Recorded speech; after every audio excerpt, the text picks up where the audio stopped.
ના તો દાળ ચોખા પલાળવાની ઝંઝટ કે ના તો આથો લાવવાની. અને ગુજરાતીઓનો તો ઓલ ટાઈમ ફેવરિટ. અને ફક્ત 10થી 15 જ મિનિટમાં બનીને તૈયાર થઈ જાય અને એકદમ પોચો રૂ જેવો. તો આ ઇન્સ્ટન્ટ હાંડવો કઈ રીતે બનાવવો, ચાલો એની રીત જોઈ લઈએ. તો એના માટે મેં 1 વાટકી જેટલો સોજી લીધો છે. જે શીરો બનાવવા માટે વાપરીએ છીએ એ જ સોજી અત્યારે મેં લીધો છે.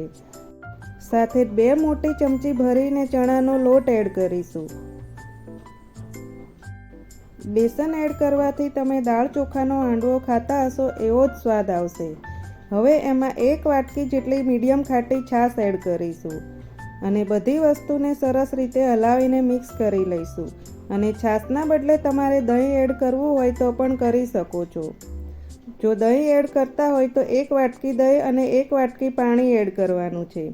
હવે થોડું રફલી મિક્સ થઈ જાય એટલે સાથે જ બીજી વાટકી છાશની એડ કરી દઈશું અને ફરીથી સરસ રીતે હલાવી લઈશું.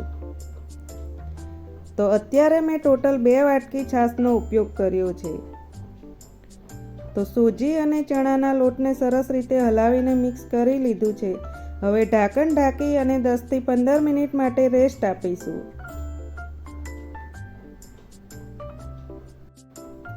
તો રેસ્ટ આપ્યા પછી સોજી પણ ફૂલી ગયો છે અને સરસ ઘટ ખીરું બનીને તૈયાર થયું છે. તો જ્યારે પણ તમે હાંડવો બનાવો ત્યારે આ રીતનું ઘટ ખીરું રાખવાનું છે. તો હવે આપણે એમાં બાકીની સામગ્રી ઉમેરીએ. તો 1 વાટકી જેટલું દૂધીનું ચીણ એડ કરીશું.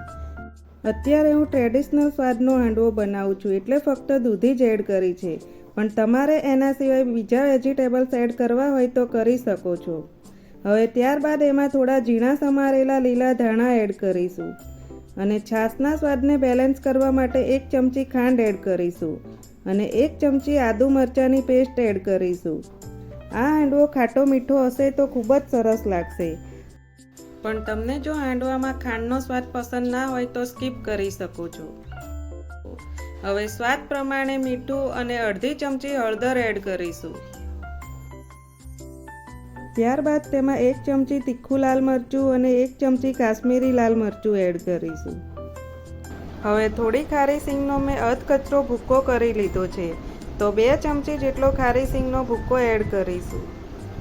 ખારી સિંગનો સ્વાદ હાંડવામાં ખૂબ જ સરસ આવતો હોય છે, પણ તમારે ના એડ કરવી હોય તો સ્કીપ કરી શકો છો. હવે બધી વસ્તુને એક વખત સરસ રીતે હલાવી લીધું છે. ત્યારબાદ એમાં ઉપરથી અડધી ચમચી જેટલો ખાવાનો સોડા એડ કરી અને એના ઉપર થોડું પાણી એડ કરીશું અને ખીરાને હવે એક જ ડાયરેક્શનમાં હલાવી લઈશું. આ રીતે 2થી 3 મિનિટ માટે હલાવવાનું છે, જેથી હાંડવો ખાવામાં સરસ પોચો રૂ જેવો બનશે. તો હવે ખીરું બનીને તૈયાર છે. તો હવે આપણે હાંડવાનો વઘાર કરીએ. તો એના માટે મેં એલ્યુમિનિયમની જાડા તળિયાવાળી કઢાઈ લીધી છે, પણ તમારે નોનસ્ટિક પેનમાં હાંડવો બનાવવો હોય તો પણ બનાવી શકો છો. હવે 2થી 3 ચમચી જેટલું તેલ એડ કરીશું અને તેલ ગરમ થાય એટલે 1 ચમચી જેટલી રાઈ એડ કરીશું.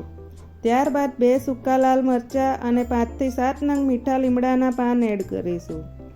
હવે 1 ચમચી જેટલા સફેદ કાચા તલ એડ કરીશું અને 5 ચમચી જેટલી હિંગ એડ કરીશું. હવે વઘારને એક વખત હલાવીને સરસ રીતે મિક્સ કરી લઈશું.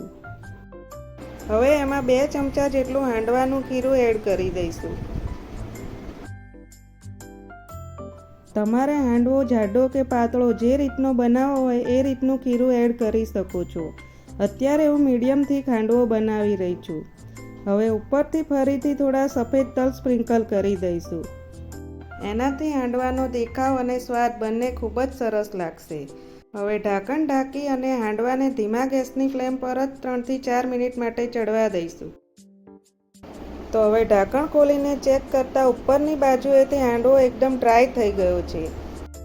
તો હવે તવેથાની મદદથી પલટાવી અને બીજી બાજુએ પણ હાંડવો ક્રિસ્પી થાય ત્યાં સુધી ઢાંકણ ઢાંકીને ચડવા દઈશું અને ગેસની ફ્લેમ સાવ સ્લો જ રાખવાની છે.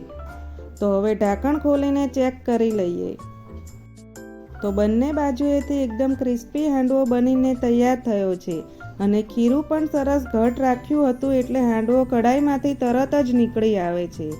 તો ખીરું જો પરફેક્ટ બન્યું હશે તો હાંડવો બનાવવામાં જરા પણ પ્રોબ્લેમ નહીં થાય. તો નજીકથી પણ હું તમને બતાવું કે હાંડવો કેવો બન્યો છે.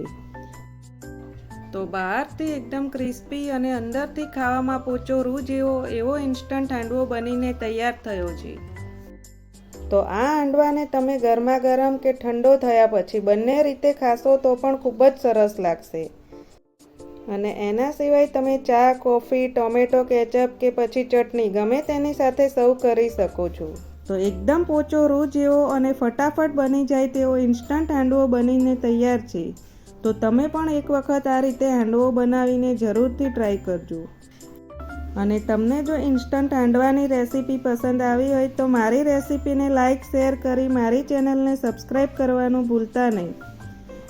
અને બાજુમાં આપેલ બેલ આઇકોન પણ દબાવવાનું ચૂકતા નહીં, જેથી મારી બધી જ નવી વાનગીના નોટિફિકેશન તમને મળી રહે.